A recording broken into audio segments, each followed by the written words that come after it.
Well, I'm back. The steering wheel commentator. Got a little story for you today about a concert from, if you hear a little noise every once in a while in the background, it's my windshield wipers. This was on Saturday, December the 5th, 1992. And guess where? Midsouth Coliseum, Memphis, Tennessee. Me and Lori, I believe Rick and Mary went with us. Their son Daniel may have went. I believe he went as well. Anyway, we go up there to see, and I think it's one of the first concerts me and Lori went to together at the Midsouth Coliseum. But we went to see headliners, damn Yankees. And of course, you know, Ted Nugent was in the band. That's the whole reason why I wanted to go see him, because Ted Nugent was in it. I've seen Ted counting with damn Yankees. I've seen him 3 times. 2 times he was, you know, it was the Ted Nugent, you know, project or whatever. And then it was a song with damn Yankees. And they had JACKYL and Slaughter opening for him. Now,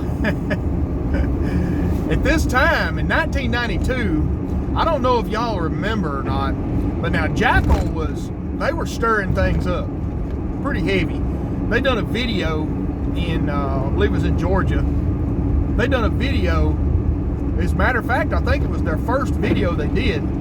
They got a flatbed trailer, and they set all their music equipment up on it, put a PA system and all on it, and pulled into front of Kmart and started jamming. They're out jamming. What was the song? Down, down, down, down, down, down, down, down, down, down, down, down. I Stand Alone Today. I Stand Alone. Anyway, the reason why they did that is because they were refusing to sell their CD because it had a parental advisory on it. And so they pulled up and just started playing. You know, of course they got arrested. It shows them on there getting arrested and everything. You can go to YouTube. You can come on here and go over there and watch the video. It's pretty funny. It was pretty creative if you think about it, but Jesse James Dupree is a pretty creative guy. So anyway, funny story about him too. Some friends of mine, see, JACKYL played the Zoo at Memphis. The Zoo at Memphis. Played the Zoo at Tupelo, and not the animal zoo. Well, it depends on how you look at it. But the club, the Zoo. And they played there. I missed them, but I believe my sister saw them. Anyway, she met Jesse James, and they were like, you know, they like sleeping on people's couches and stuff then. You know, that was back in the day. Anyway, back to the concert. So anyway, you had JACKYL opening. Now I'm gonna tell you what, I would not want to be the other opening band playing after JACKYL. Because I mean, look, if you've never seen JACKYL, they are great live. I mean, they are really good live. They've always had a good sound when I've seen them, and so I've seen them 3 times. I've seen them 3 times. Anyway, they always had a good sound. I mean, they jam, and I mean, Jesse Dupree is one of the better frontmen you'll ever see. He's always going. So anyway, so JACKYL comes out and they're jamming. And this is about the same time, I don't know if a lot of people remember it or not, but Jesse James posed and done a spread and a layout in Playgirl magazine. I don't know if y'all remember Playgirl or not, but it was the opposite of Playboy. It had naked guys in it. And Jesse Dupree was in it. So anyway, this is along the same time. So he was bad to wear this, he would come out in this jumpsuit and like a red, you know, under like insulated red jumpsuit. And anyway, but this night he comes up there, and I'm not kidding, He's jamming there, you know, singing there at the front of the stage. He spins around and drops his pants, man. He's sticking his butt down there so people can touch it. People on the front row, and they're like, you know, nobody. I don't remember anybody reaching up and touching it or anything. But he was doing that, you know, sticking his butt down there where he could see it. So anyway, JACKYL they rocked, man. I mean, they were good. They were really good. Then Slaughter comes out, and you know, Mark Slaughter sings for them, and he had that real high falsetto. I mean, he had a killer falsetto. I mean, well, he still got it, but then I'm talking about when he done that Fly with the Angels song that they had that hit with, man, I'm talking about he was spot on vocally. I mean, his vocals were spot on. He sounded just like the CD. So, I mean, he could really sing like that.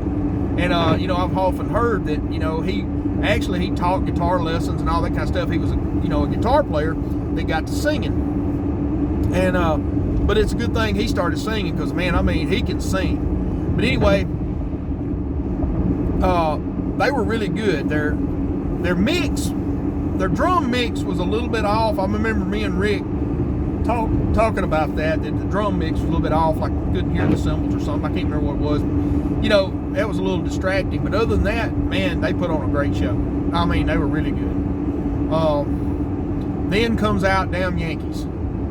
And what can you say? Look, if you've never seen Ted Nugent live, now I don't know if you can see him on this scale anymore or not.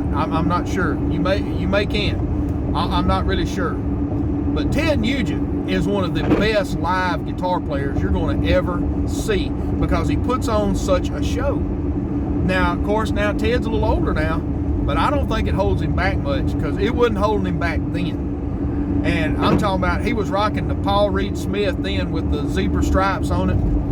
I regret not buying one of those guitars. I could have bought one of those guitars back then for, it was like, I think it was like $1,000 maybe. What it'd be worth now. But anyway,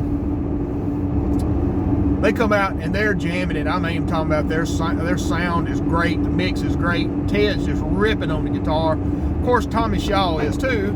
You know, I mean, you got Tommy Shaw and what's the other guy's name? Jack Blades. You know, I mean, they were all killer live. You know, Jack Blades was from Night Ranger. Tommy Shaw, man, I mean, what a guitar player. What a vocalist. I'm talking about this guy, he doesn't have a ceiling to his vocals. I'm talking about he's up there. And so anyway, they were ripping and jamming. And I remember Ted at that time, of course, you know, he's always been big with the hunting. So there's one point where they had this big target come up at the back of the stage, and Ted comes out there with a flaming arrow, bow and arrow. And he rears back and he shoots the thing, and it, you know, stuff comes off of it. I mean, it was a really cool show. It was one of them shows that you'll definitely remember for the rest of your life. And I know that for a fact because I still remember it very well. And I have found the stubs from 2 or 3 shows. I have no recollection of it all. So anyway, I can't really talk about them if I don't have a recollection of them. But this concert was really good. JACKYL, Slaughter, damn Yankees, they were really good. You know, it would be cool if they could do like some reunion shows, you know, and get back together and jam. I don't really see it happening now. I think Ted does mostly his own thing now. Of course, Tommy Shaw does too. You know, he's with Styx. Of course, he had been with Styx back then, but you know, they done that project together. It was kind of like a super group. It was one of the first super groups you've probably ever heard of. But anyway, they were really good. They were really good. I can't take anything away from them. It was really good. So this has been another episode of the Steering Wheel Commentator. Don't forget to hit that like button. Don't forget to share it. Don't forget to hit the notification bell. And we'll see you next time.